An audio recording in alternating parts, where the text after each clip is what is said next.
By the end of the first Aliyah beginning in 1881 and ending in 1903, 20 to 30,000 Jews had immigrated to Palestine, and some 20 agricultural villages had been established, and about 90,000 acres of land had been purchased from Arab owners or effendis.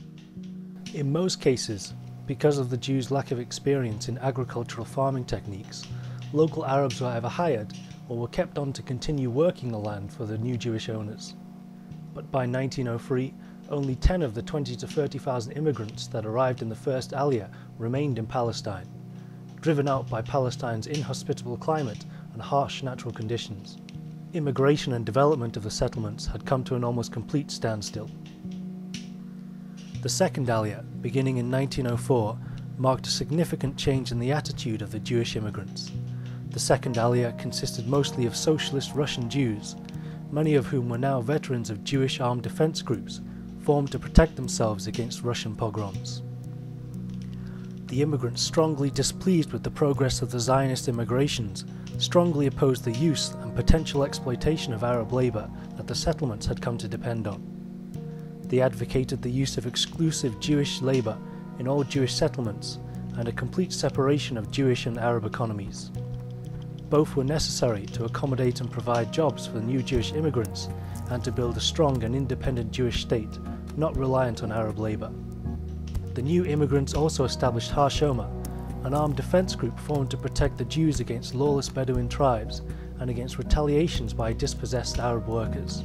Hashoma would later form the basis of the Haganah, which in turn later formed the basis of the IDF, or Israeli Defence Force.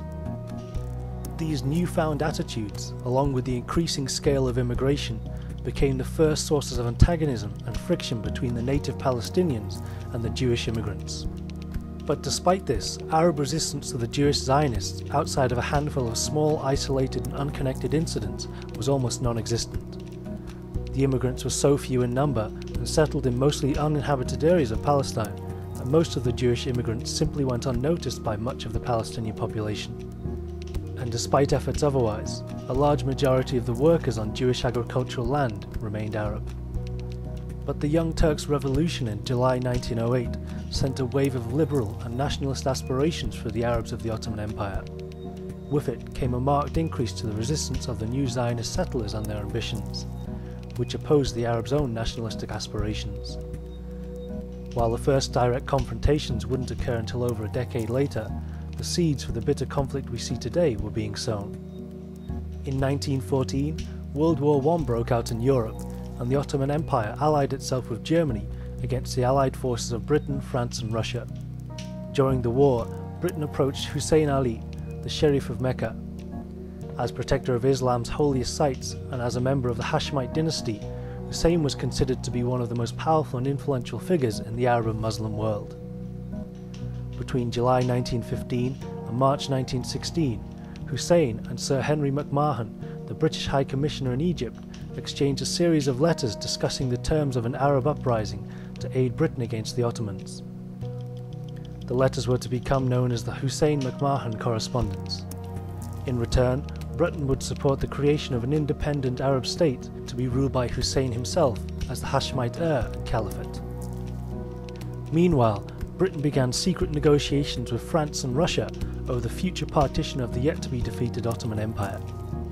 By May 1916, the British MP Sir Mark Sykes and French diplomat Charles-François Georges Picot had come to a final signed agreement. France would take direct control over the northern and western region of Syria, while exercising a sphere of influence over its southern areas, while Britain would take direct control of a region from southern Iraq to the Persian Gulf, and an area of influence from Egypt to eastern Arabia. The agreement also recognized Russia's claims to eastern Anatolia, north of Syria, while Jerusalem and Palestine itself was marked as an international zone to come under international rule. In June 1916, Faisal al-Hussein, the third son of the Sharif, declared the start of the Arab revolt. Faisal led a small Arab army with the help of T. Lawrence, or Lawrence of Arabia as he would become known, and the British Expeditionary Force from Egypt, began reclaiming areas of Palestine and Syria. But before Faisal and the British were able to liberate Damascus in October of 1918, two things would sour the Sharif's and Faisal's ambitions for Arab independence. After the Russian Revolution in 1917, the Communists publicly released the details of the previously secret Sykes-Picot Agreement, as an example of the imperialistic conspiring of Britain and France. Then in November 1917, Britain issued the Balfour Declaration. The document came in the form of a letter from the British Foreign Secretary Arthur James Balfour to Lord Rothschild, the head of the British Zionist organisation. The letter stated Britain's support for the establishment of a Jewish homeland in Palestine. The letter also stated that nothing shall be done to which may prejudice the civil and religious rights of existing non-Jewish communities in Palestine, or the rights and political status enjoyed by Jews in any other country. Both the Sykes-Picot Agreement and the Balfour Declaration seemed to contradict the assurances Britain had made to the Sharif in the Hussein McMahon correspondence and their promises of Arab independence. In 1918, on the 11th hour of the 11th day of the 11th month, Germany signed an armistice agreement that signalled the defeat of the Austrian-Hungarian, Ottoman and German empires, and the end of the First World War.